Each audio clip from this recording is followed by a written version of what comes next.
El género humano tuvo su origen en África. El último continente poblado fue América. Los australopitecidos habitaron la porción oriental del continente hace más de 2 millones de años, y sus descendientes, los Homo erectus, salieron de África iniciando el poblamiento. Los primeros en llegar al Nuevo Mundo fueron grupos de Asia, en épocas glaciares, quedando emergidas superficies terrestres, permitiendo el paso para migrar. La llegada a América se produce por la región noroeste de Asia, pasando por el estrecho de Bering hacia Alaska hace unos 12.000 años. En el último máximo glacial, Norteamérica presentó dos centros glaciares, Laurentina y Cordillero. Entre los humanos y su entorno ocasionó la manipulación de ecosistemas, permitiendo el desarrollo de vida diversa como el sedentarismo, la cultivación de plantas o la explotación de migraciones de peces y aves. Se alimentaban de la caza, la recolección de semillas, plantas y la pesca. Al desarrollar la agricultura, se obtuvo más cantidad de alimentos al terminar la cosecha. En Mesoamérica se preferían el maíz y el frijol. También surgen comunidades permanentes para acumular provisiones y bienes materiales como las ollas de barro y las piedras de molienda. Se establecen nuevas rutas de intercambio, pero todos los grupos tenían igual derecho a la propiedad, la tierra y el agua. La caza se incrementa al usar las puntas de proyectil, teniendo como meta cazar grandes animales, sobre todo de los que forman manadas, ocasionando grupos de cazadores para destrozarlos y transportar la carne. Se usaron puntas acanaladas en México y hacia el oriente eran en forma de hoja. Esto permitió también la recolección de plantas, aunque los grupos seguían siendo de carácter familiar.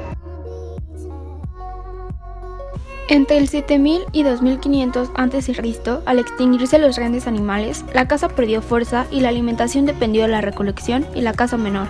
Se realizaron herramientas de piedra, obteniendo un aprovechamiento en madera, y las selvas se llenaron de nómadas sin patrones de desplazamiento. En 1954 se descubrieron los restos de un mamut al noroeste de la Cuenca de México, con una antigüedad de aproximadamente 9000 años antes de Cristo. También se encontraron artefactos líticos asociados que indican la actividad de desplazamiento del animal, al igual que su patrón de dispersión de huesos.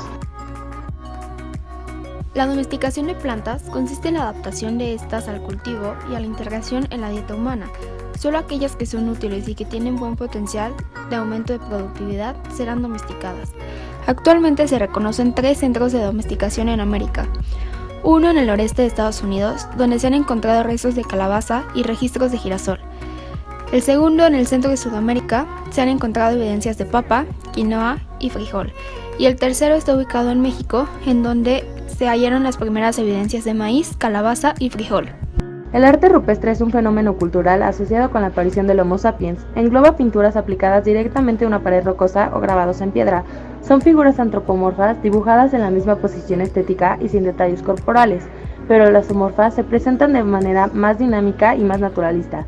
Están pintadas con un pigmento especialmente de 4 colores, un aglutinante que fue posiblemente la goma de una planta, brochas y huellas.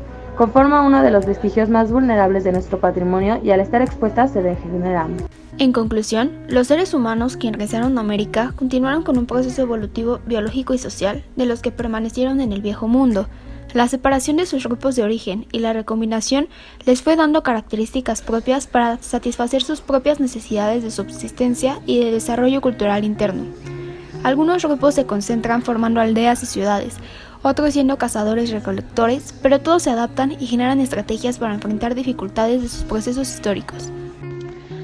El Museo Nacional de Antropología es considerado como una joya de la arquitectura mexicana. Su propósito ha sido conservar y exhibir el legado y vestigio del país. Su contenido dentro de las salas refleja la diversidad entre distintos pueblos y asimismo muestra los aspectos de vida de grupos etnográficos.